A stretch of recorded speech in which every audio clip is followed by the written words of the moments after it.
All right, so here's a 594 currently without any task lights on it. And this is going to be similar to what you're going to see out in the field before you install. So there is a light switch over here on the left or right side, depending on the flow of your cabinet. And that is where you need to start. Things to look for is to see how many lights you need for your cabinet. In this case, we need 7. So how to tell is these spring clips up here, which are located right by these grooves that are milled underneath the uppers. And the spring clips work as you snap on your light. The wires that connect the two task lights go up in this groove, and it's retained with a wire retaining clip. All right, so the first thing we need to do is go to your switch that's underneath the upper, and you need to loosen up those screws.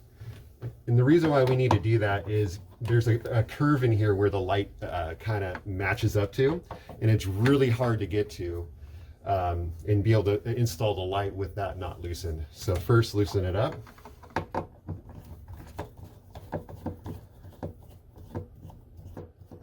Like so. I already did the other side just to kind of make this quicker. And that's ready to go. All right, so here's the task light that you're going to get. And we have end caps on here that are pre-installed. So the first thing we need to do is take those off. And they're pretty simple. There's a little clip here that you just loosen up and it just pops off. So do both sides. See, and it comes right off. All right, so we're about to install this light over here by the light switch. As you can see, there is a pin that is on the bottom here, and that helps orient the light to the bottom of the cabinet. And currently there are holes in each section where the light would be. So we need to make sure that lines up. So the first thing to do is get this out of the way. And actually we need to plug in the wire on this side first. Makes it a lot easier. It's a tight squeeze until you hear a snap.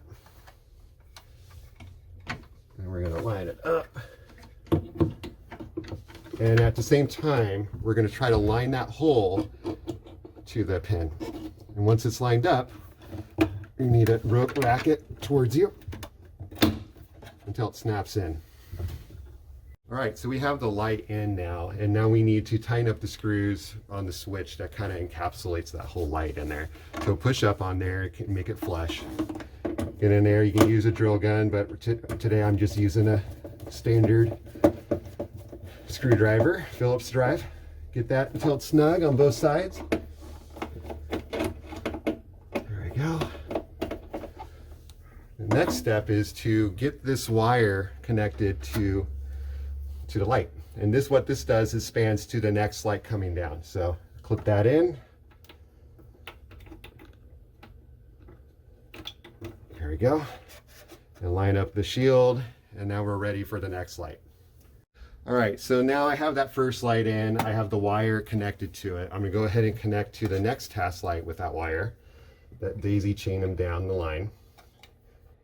Once that's in there, you're gonna do the same thing, but this time it would be easier to go in reverse. We had to go the other direction on this first light because of the feature on this plastic part that we need to follow. So this time we're gonna go line up that pin with the channel. We're gonna push away from the cabinet. It's a lot easier that way, it snaps right in. The last light here on this chain, and one thing indicator to show is that there's no more routes in the bottom of the panel here. That kind of gives you the indication that we're the last one.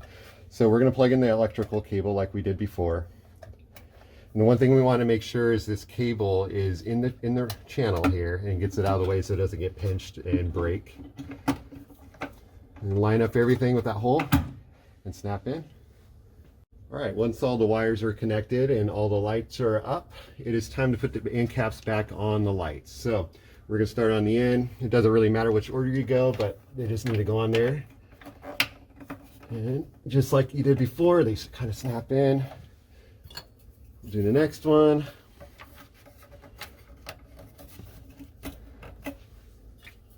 Just going down the line here, put the next one in. After the end caps are on, we will need to put on this channel cover for the wires. Just slip it right up in there. and it kind of molds right into the channel. And you just go all the way down the line and fill those gaps, and after that you're done.